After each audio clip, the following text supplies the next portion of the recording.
Tous les animaux qui sont habitués à vivre en groupe possèdent naturellement un sens de l'organisation sociale. Cela détermine leur comportement et leur rôle au sein du groupe.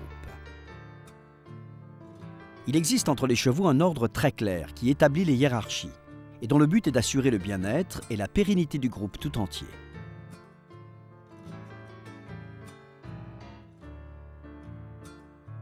L'organisation des chevaux est aussi évidente que nécessaire.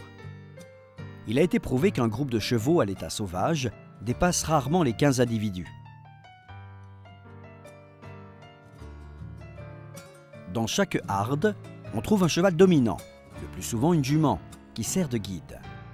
C'est un animal fort, en bonne santé et qui a de l'expérience.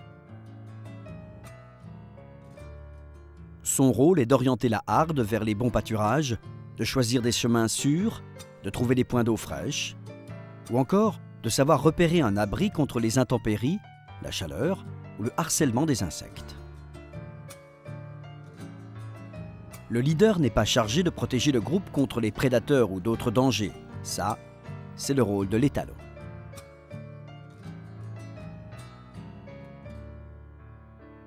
Il est assez rare de trouver des chevaux dominants âgés de moins de 2 ans.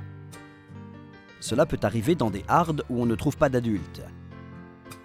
Mais dans la plupart des cas, l'expérience permet aux plus âgés d'assurer leur dominance sur les plus jeunes.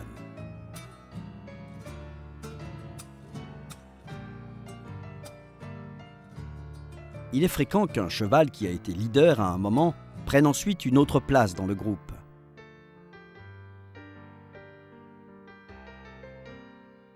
Cela arrive quand le cheval vieillit et que ses forces physiques et psychologiques s'amenuisent, et avec elles, la faculté d'assumer des fonctions fondamentales pour la vie du groupe. Ses besoins diminuent et divers problèmes physiques le disposent davantage au repos qu'à un surcroît d'activité. Une fois identifié le leader d'une harde, on peut observer que les autres chevaux respectent également une certaine hiérarchie dans le groupe. Cela se manifeste clairement quand le groupe se déplace, par exemple. Chacun des individus de la harde conserve toujours la même position. Lorsqu'une harde déjà formée qui vit depuis longtemps au même endroit change d'emplacement, les chevaux se déplacent selon l'ordre qui était précédemment établi.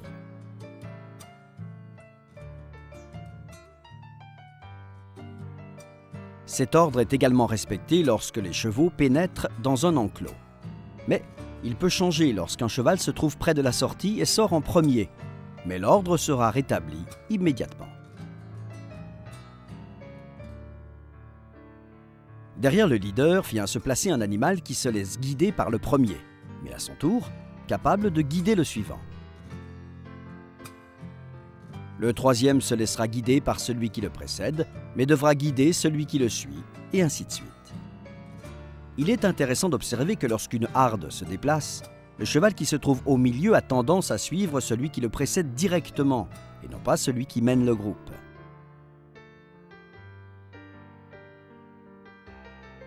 Si ce cheval décide de changer de route et de prendre une direction différente de celle du groupe de tête, les chevaux qui sont derrière lui suivront aussi cette nouvelle direction. Cette manœuvre est très utile lorsque la harde court un danger, car cela permet de dérouter les prédateurs qui la menacent. À l'arrière du groupe, on retrouve les chevaux les plus vieux, ceux qui ont le moins de caractère, ou ceux qui, tout juste arrivés, ne se sont pas encore intégrés. Dans un groupe donné de chevaux à l'état sauvage, les agressions mortelles sont rares, car le phénomène de groupe assure une meilleure protection face aux menaces naturelles. C'est lorsque le groupe dépasse les 15 chevaux que des conflits commencent à apparaître. On pourra voir des scènes de rivalité, des coups de pied, des morsures et des violences non ritualisées.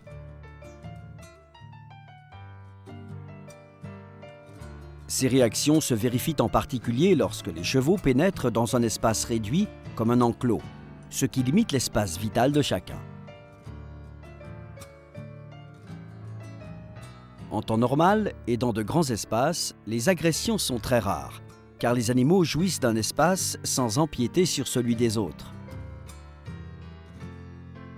Il peut arriver qu'une relation très forte se crée entre 2 ou 3 chevaux et que l'un d'entre eux devienne le guide et protège les autres. Lorsqu'un groupe d'étalons se forme, ceux qui ont déjà été en groupe auparavant ont tendance à adopter un groupe d'individus plus jeunes à protéger, comme s'il s'agissait de leurs juments.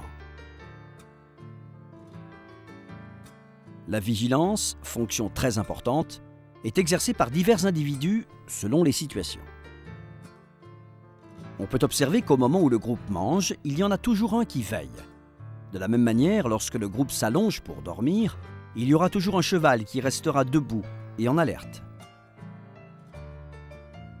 Pour une jument qui allaite, le besoin en eau est plus important que pour une jument sans poulain. Avec les années, les plus âgées ne seront plus fertiles et laisseront la place à celles qui suivent dans la hiérarchie et qui ont un poulain pour guider le groupe vers les points d'eau.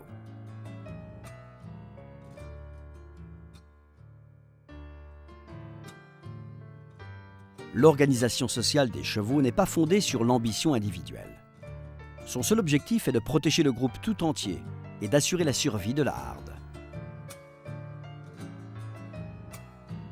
Bien que cette organisation sociale s'exprime de façon particulièrement évidente dans les hardes sauvages, on en retrouve les manifestations dans les relations entre des chevaux habitués à interagir avec l'homme.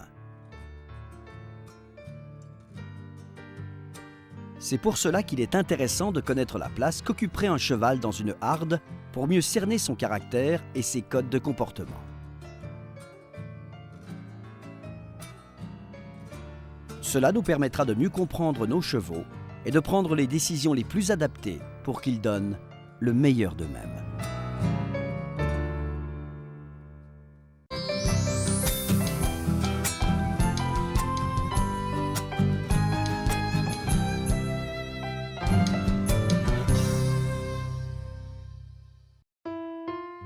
Un certain nombre de caractéristiques physiques permettent de distinguer les différentes races de chevaux.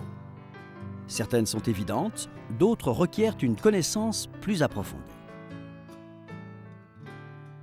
Chez le cheval, la tête est l'une des parties qui présente le plus de traits distinctifs. De ce fait, une observation minutieuse de cette zone permet de déterminer les particularités de chaque race. La tête des chevaux est comprise entre la naissance de la mâchoire et le bout du nez. Selon les races, la face, la partie supérieure de la tête, peut être plus longue que la mâchoire inférieure, plus courte ou égale. Il est nécessaire de bien observer la base de la tête pour déterminer comment elle est attachée à l'encolure. Le point d'attache doit être harmonieux et fin. Les ganaches, elles, devront être larges et fortes, plutôt qu'étroites et peu prononcées. On dit que le profil d'un cheval est rectiligne quand la ligne supérieure du front et de la face est droite. Si le chanfrein est creusé, ou s'il existe une dépression au point où il rejoint le front, on dit que le profil est concave. Et quand la ligne supérieure de la tête dessine une courbe, on dit que le profil est convexe. Autre caractéristique à observer, la distance qui sépare les yeux. Certains chevaux ont un petit front et des yeux rapprochés. En général, on évite ce genre de conformation, car on préfère les animaux qui ont des yeux plus écartés, ce qui leur confère un champ visuel plus vaste. Cela donne à leur front une forme triangulaire.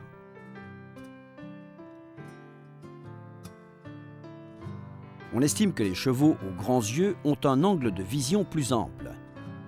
Voilà pourquoi l'œil doit être grand et expressif, et ne pas donner l'impression d'être enfoncé dans le crâne. Les cils et les longues vibrisses qui entourent l'œil lui permettent d'éviter les plantes et branchages et le protègent des griffures et des lésions. Il ne faut jamais les couper. Le nez est aussi un signe distinctif d'une race à l'autre.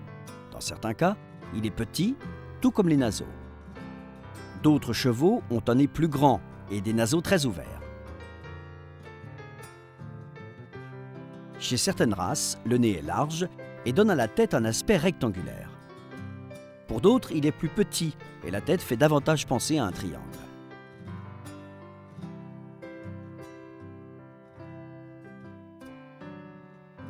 Les longues vibrisses présentes sur le nez et les lèvres permettent au cheval de palper ce qu'il mange ou boit, ou d'éventuels objets placés juste sous son nez et qu'il ne peut voir. Elles sont d'une importance vitale pour lui et ne doivent jamais être coupées. La lèvre inférieure doit bien soutenir la lèvre supérieure et former une ligne droite. Attention aux chevaux dont la lèvre inférieure dépasse la lèvre supérieure. L'animal est peut-être atteint de prognatisme. Néanmoins, un cheval peut tout simplement prendre l'habitude de placer sa lèvre ainsi, sans que ses dents ou sa mâchoire présentent le moindre défaut. Les oreilles varient considérablement d'une race à l'autre. Certaines sont courtes, larges à la base avec une pointe très droite. D'autres sont grandes, étroites à la base et leur pointe semble tourner vers l'intérieur, presque au point de se toucher. En général, on évite les oreilles trop longues à des fins esthétiques, mais cette particularité ne joue pas sur l'ouïe du cheval.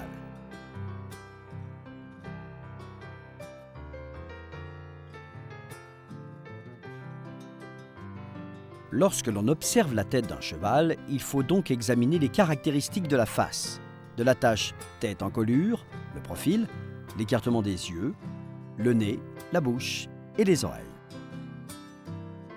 Chacune de ces parties présente des traits particuliers propres à chaque race. En identifiant correctement chaque détail, on pourra sélectionner les individus qui s'adaptent le mieux à nos besoins, qu'on soit un simple passionné ou un professionnel.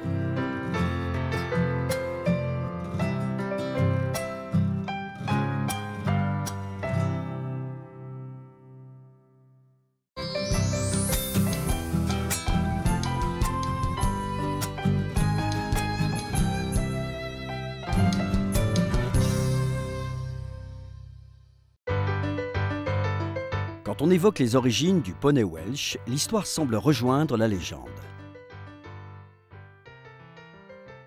La présence d'un poney assez similaire au Welsh d'aujourd'hui a été attestée à l'âge de bronze, si l'on en croit des pièces de harnachement retrouvées dans la partie septentrionale du pays de Galles, qui auraient servi à mener cet animal, mors, brides et harnais.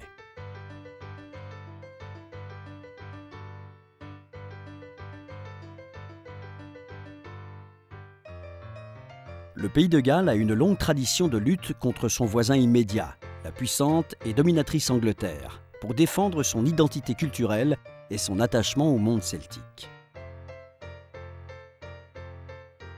La langue, la culture, les dynasties, l'importance de l'agriculture et de l'élevage comptent parmi les traditions à travers lesquelles cette terre est restée liée à son passé. Malgré l'édit d'Henri VII ordonnant que soit éliminé tout cheval mesurant moins de 1,30 m au garrot, les poneys qui vivaient dans des régions isolées parvinrent à survivre à cette folie destructrice. Au fil des siècles, ces animaux furent employés dans les fermes, dans les mines de charbon et dans les postes. En raison des hivers rudes et de la pauvreté de la végétation, une lignée de poneys incroyablement forts et résistants se développa. Ils étaient aussi d'une intelligence remarquable.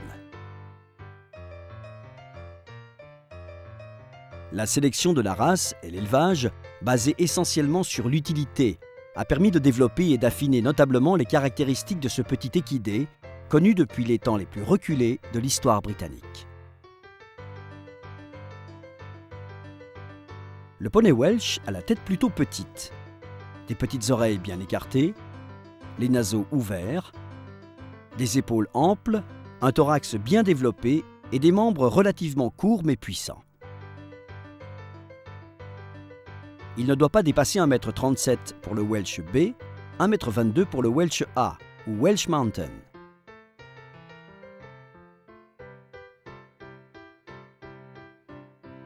Remarquablement doué pour le saut, connu pour la légèreté de ses allures et la fluidité de ses déplacements, ce poney peut obtenir des résultats remarquables en compétition, à l'obstacle comme en dressage.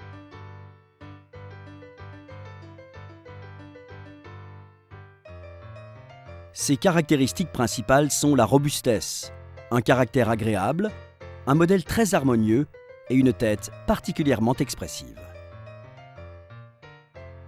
Grâce à sa légendaire adaptabilité, il a pu quitter les landes sauvages du pays de Galles pour être exporté dans de nombreuses régions du monde.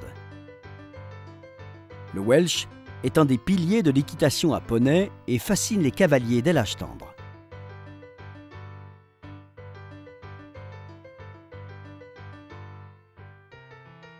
Toutes les robes sont admises. Les robes les plus prisées sont le palomino et le noir. Mais le blanc avec des crins châtains ou sable est également recherché. Les balsanes sont fréquentes ainsi que les marques en tête, listes ou étoiles.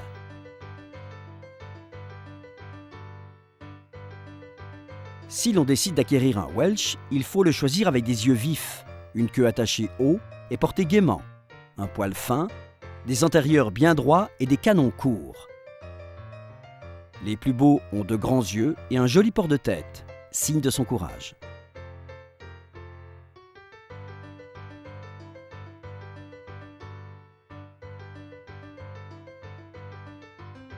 Le Welsh actuel est un animal raffiné et d'une grande beauté, avec un port aristocratique, mais qui a encore dans le sang la force et l'astuce caractéristique des animaux qui ont longtemps vécu en liberté.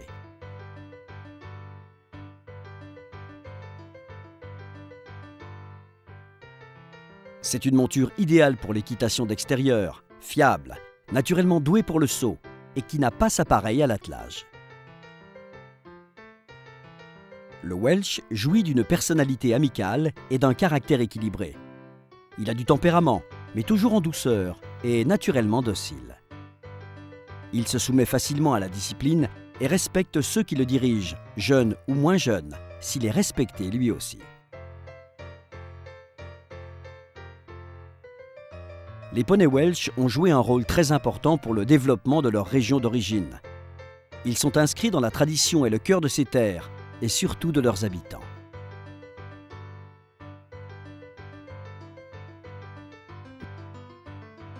Grâce à plus de 100 ans de sélection avisée, les poneys Welsh conservent à la fois la rusticité et l'élégance qui sont l'âme de la race et qui témoignent de leur force irréductible, semblable à celle du dragon rouge qui orne le drapeau gallois. La pureté de la race a été établie par les éleveurs de tout le Royaume-Uni et le Studbook remonte à l'année 1901.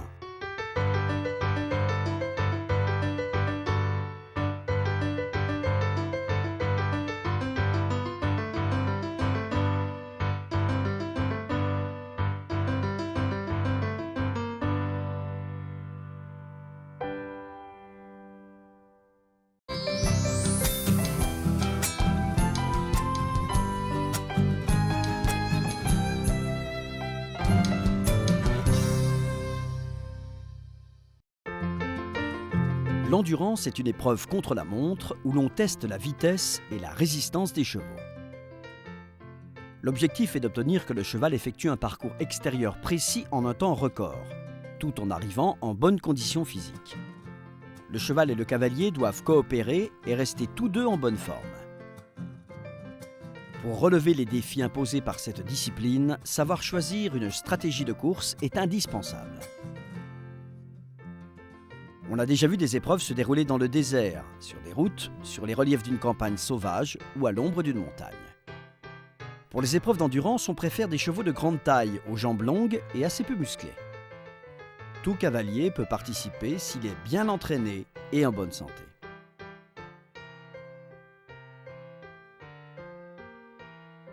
Il existe deux catégories qu'on distingue en fonction de la distance à parcourir. Les épreuves qualificatives et régionales vont de 40 à 80 km. Les épreuves nationales et internationales de 120 à 160 km. Toutes les catégories se courent en plusieurs étapes, de 15 à 40 km, selon la distance totale de la course. Comme il vaut mieux ne pas trop charger le dos des chevaux, il est préférable que les cavaliers soient légers.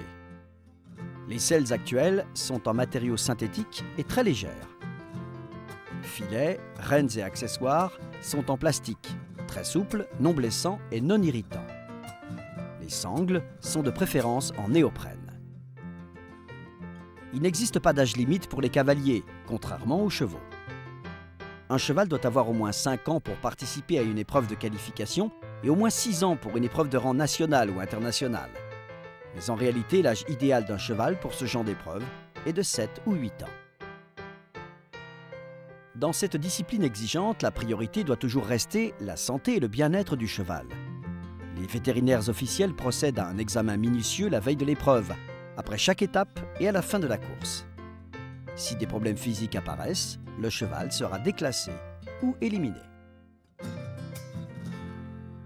L'examen consiste à mesurer la fréquence cardiaque et respiratoire, le degré de déshydratation, la mobilité intestinale, le temps de remplissage capillaire et à vérifier que le cheval se déplace bien. Il est interdit d'administrer des médicaments aux chevaux sans l'autorisation des vétérinaires. De son côté, le vétérinaire ne prescrira de médicaments qu'en cas de nécessité, ce qui entraînera l'élimination provisoire du cheval. À la fin de chaque étape, on enregistre le temps d'arrivée au vet gate, ou contrôle vétérinaire, où les concurrents ont entre 20 et 30 minutes pour présenter le cheval au vétérinaire.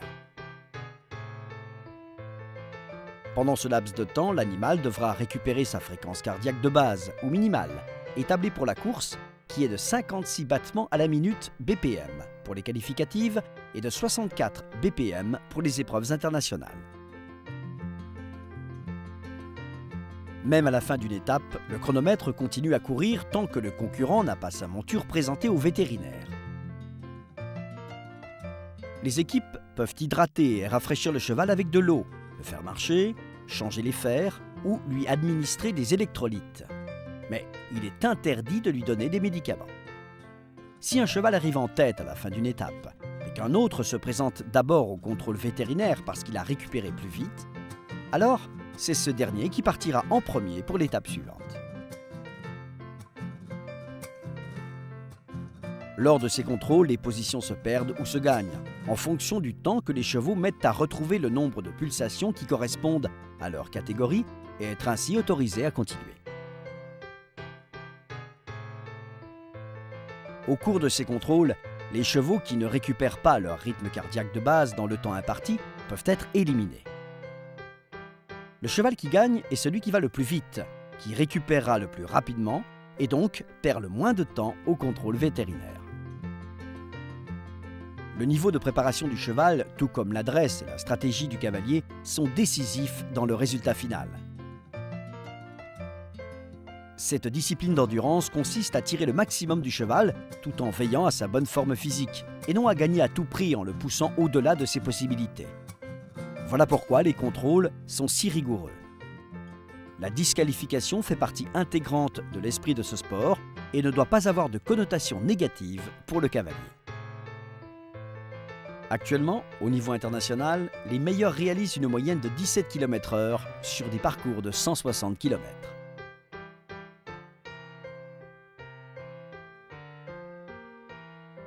L'endurance est une épreuve très exigeante, mais le défi réside justement dans la difficulté d'aller jusqu'au bout d'une course de longue distance et de la remporter sans épuiser son cheval.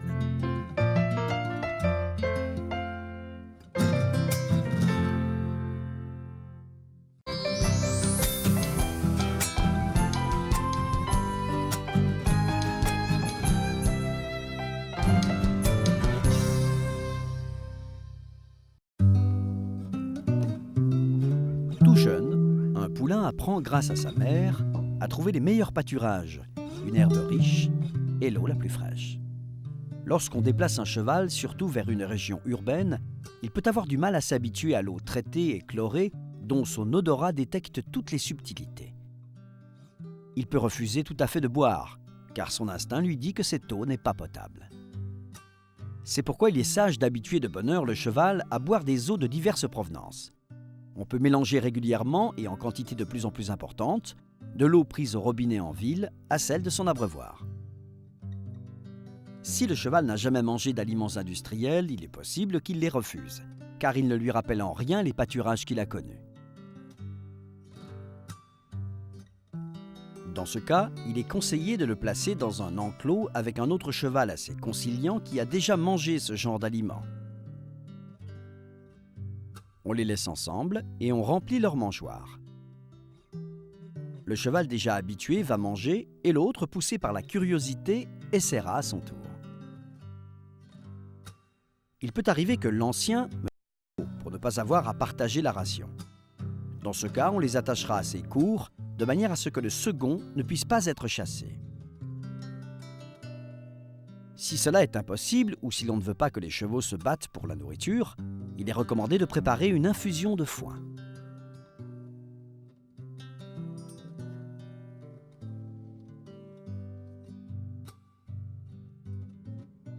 Une fois qu'elle a refroidi, on l'utilise pour humidifier les aliments. L'odeur du foin va attirer le cheval et le pousser à manger, et donc à goûter les granulés.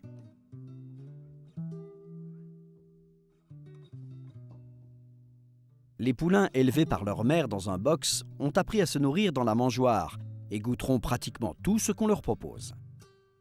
Dans ces cas-là, si l'on voit que le cheval refuse de manger, il ne faut pas insister.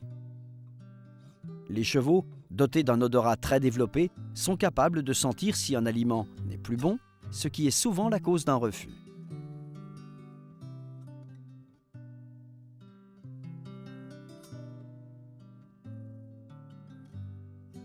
On ne le remarque pas toujours, mais il arrive que les aliments aient pris l'humidité et que des moisissures ou une fermentation se soient développées. Ils peuvent aussi être rances ou avoir été stockés à proximité de substances chimiques. Il est important de ne pas mettre en doute l'odorat du cheval. Il faut simplement remplacer les aliments. Si l'on souhaite que notre cheval mange des carottes et qu'il refuse, on peut râper celles-ci et les incorporer à sa nourriture quotidienne. Le cheval ne parviendra pas à trier les fines lamelles de carottes et découvrira donc leur saveur. Petit à petit, on pourra couper des morceaux de plus en plus gros, tant que le cheval peut les manger aisément. On peut utiliser une méthode similaire avec le sucre ou toute autre friandise destinée à le récompenser. Il faut les morceler dans la ration jusqu'à ce qu'ils se familiarisent avec leur goût et les apprécient. Cette technique permet de nourrir notre cheval avec les aliments les plus sains. Nous pourrons ainsi le récompenser avec ce qu'il aime et entamer ainsi une véritable relation d'amitié.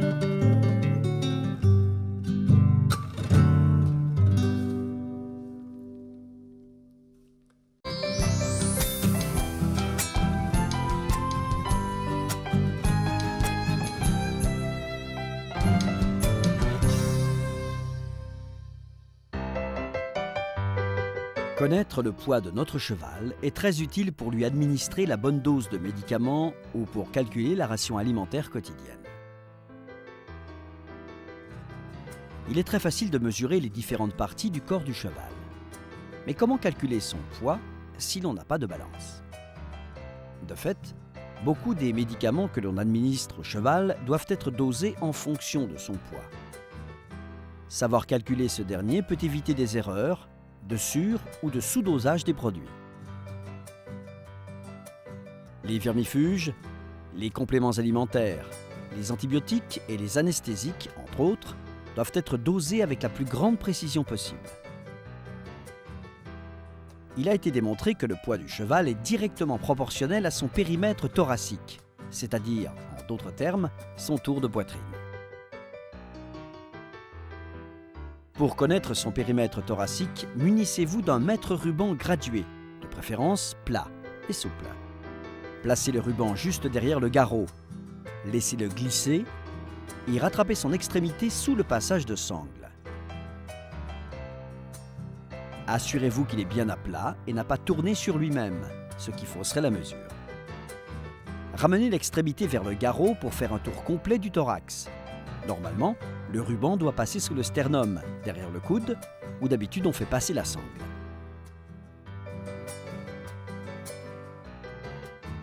Il faut simplement superposer l'extrémité bien à plat sur le ruban sans serrer le thorax. Pour plus de précision, il est préférable de procéder plusieurs fois à la mesure, jusqu'à être bien sûr du résultat. En cas de doute, on se réfère toujours à la mesure la plus basse. On note donc le chiffre en dessous et non le chiffre au-dessus. Quoi qu'il en soit, la différence serait de l'ordre du demi-centimètre. Nous avons maintenant une mesure en centimètres. Il faut appliquer à la valeur obtenue une petite formule. Périmètre thoracique au cube en mètres, multiplié par 80. Le résultat donnera le poids de l'animal en kilogrammes. L'estimation est approximative. En effet, la tête, les membres postérieurs et l'encolure ont un poids très variable d'un cheval à l'autre, indépendant du périmètre thoracique. Mais de cette façon, nous obtiendrons néanmoins une idée assez exacte du poids de l'animal. Pour prouver l'efficacité de cette méthode de calcul du poids, différentes démonstrations ont été faites. Nous allons donner tout de suite quelques exemples. Le premier cheval a un périmètre thoracique de 1,83 m. Si on applique la formule, ce tour de thorax donne pour résultat un poids de 490,27 kg et le poids réel sur la balance est de 504,200 kg. Une différence de 13 kg 900 g, soit 2,6%. Pour le deuxième cheval, le périmètre thoracique est de 1,78 m. Le résultat de la formule donne 455 kg et le poids réel sur la balance est 515 kg. Une différence de 60 kg, soit une marge d'erreur de 11,5%. Chez le troisième cheval, le périmètre thoracique est de 1,83 m. Le résultat de la formule est 490,27 kg et le poids réel sur la balance est 484,90 kg. Une différence de 5,37 kg, erreur de 1,1%. Chez le quatrième cheval, le périmètre thoracique est de 1,70 m. Le résultat de la formule est 393,04 kg et le poids réel sur la balance est 406 kg.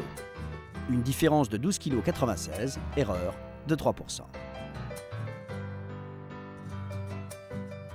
En conclusion, la marge d'erreur moyenne ne dépasse pas 4,5%. C'est donc la preuve qu'avec ce système, il est possible de calculer sans balance le poids approximatif d'un cheval. L'essentiel est de pouvoir déterminer si, entre l'alimentation qu'il reçoit et le travail qu'il fait, un cheval prend ou perd du poids. Il sera ainsi possible de faire les rectifications nécessaires avant d'être confronté à des problèmes d'état plus sérieux. Voici donc un instrument que vous pourrez désormais utiliser pour le bien de votre cheval.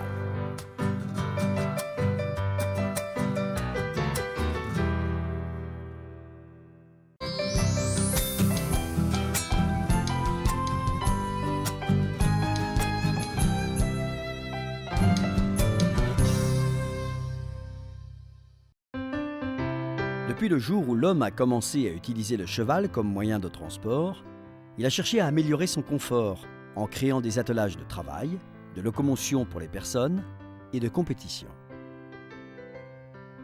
Les concours d'attelage sont de plus en plus répandus depuis quelques années et de ce fait, l'offre et la demande de voitures d'attelage a augmenté. Actuellement, on trouve des voitures tirées par 2, 3, 4 et jusqu'à 6 chevaux selon les modèles. On trouve l'attelage à brancard, à timon ou combiné. Lorsqu'il s'agit d'un attelage à un seul cheval, on utilise des brancards entre lesquels se place l'animal. L'avantage est que la voiture accompagne parfaitement les mouvements du cheval, qu'il ralentisse, accélère ou tourne. Quand la voiture prend de la vitesse et qu'elle roule sur des trous et des dénivellations, c'est le corps du cheval attaché au brancard qui stabilise l'ensemble et l'empêche de tanguer. En revanche, le brancard limite les mouvements latéraux du cheval, ce qui explique pourquoi il a du mal à s'habituer à ce genre d'attelage. Dans le cas d'un attelage avec un timon, on place un cheval de chaque côté de celui-ci. Ce système permet d'augmenter le nombre de chevaux et par là même la puissance. En outre, il laisse plus de liberté et d'indépendance aux chevaux. Mais ici, c'est la conduite qui est délicate, car il faut parvenir à coordonner la sensibilité, le caractère et le rythme de chaque cheval. Pour un attelage en tandem, les deux chevaux sont l'un derrière l'autre sur la même ligne. Le palonnier peut avoir différentes formes. De nos jours, il est souvent muni d'un système qui permet de le régler en hauteur et évite une trop grande rigidité. La volée est le point où la force de traction est la plus importante. Les ressorts ou les suspensions doivent être suffisamment souples pour permettre d'amortir les chocs causés par les irrégularités du terrain.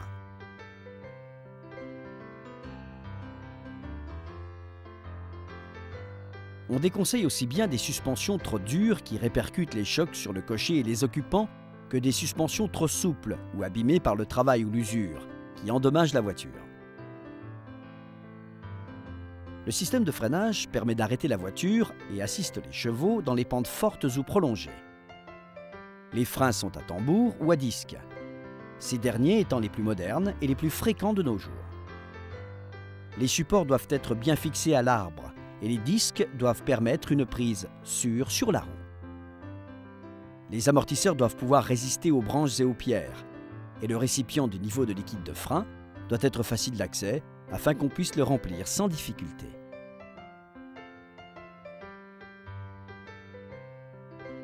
Un bon attelage doit pouvoir être aisément mené par une seule personne.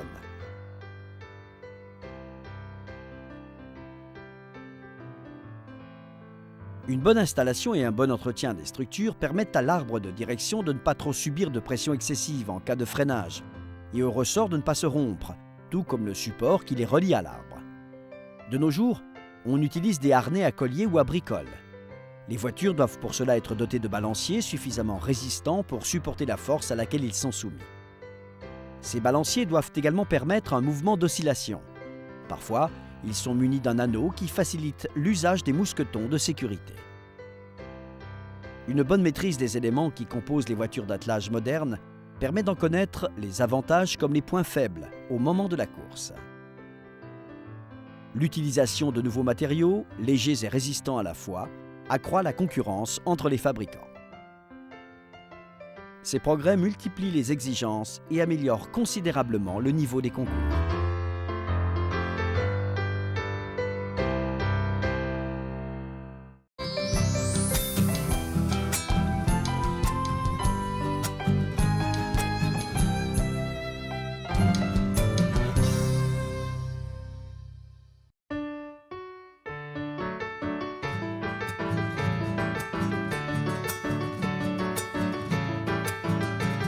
Enseigner le dressage à un cheval est une tâche infinie.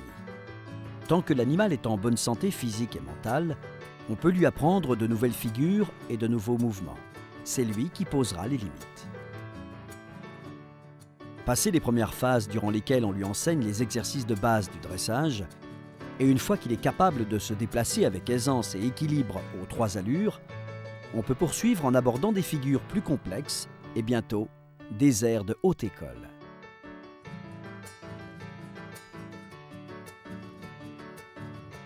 Il faut être capable de lui faire exécuter d'abord les mouvements de basse école, en utilisant l'impulsion, un bon contact et de la douceur, sans que le cheval entre en défense.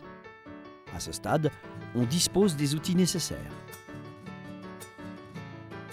Pour exécuter le passage, le cheval doit être capable de livrer un trot d'école avec beaucoup de légèreté et d'impulsion. À un certain point de l'exercice, on remarque que le trot devient si élastique que chaque foulée ressemble à un saut, les membres restant un instant suspendus.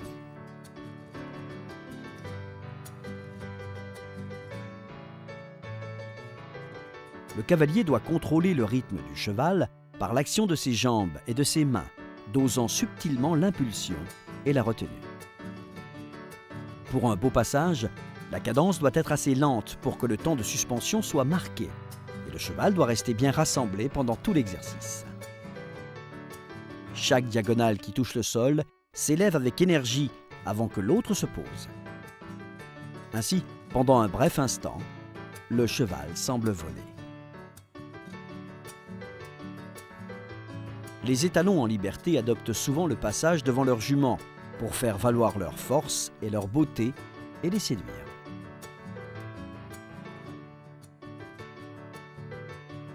S'il est bien exécuté, le piaffe est un mouvement durant lequel le cheval adopte et maintient le pas pratiquement sans avancer.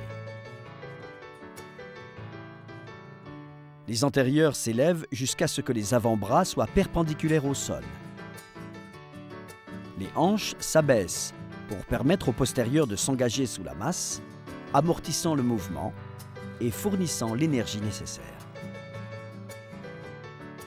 La tête est ramenée, l'encolure haute et la nuque décontractée.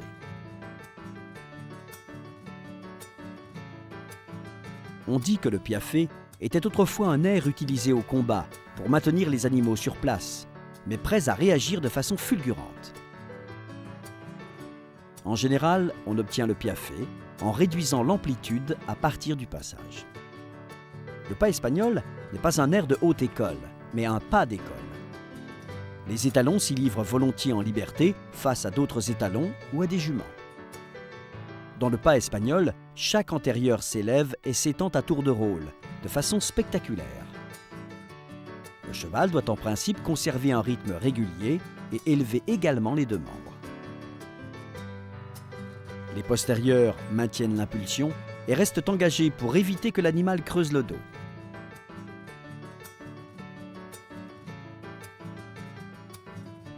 Le pas espagnol s'enseigne à pied. Si on touche le membre antérieur avec une badine, le cheval le lève pour se débarrasser de cette sensation agaçante.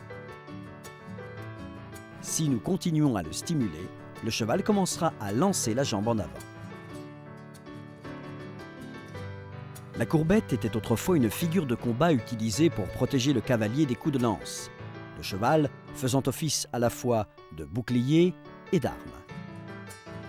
Le cheval se lève presque verticalement sur les postérieurs et donne une grande poussée sur la demande de son cavalier. Il faut faire attention de ne pas mettre un contact important sur les rênes, car un cheval manquant de sûreté risque de basculer en arrière.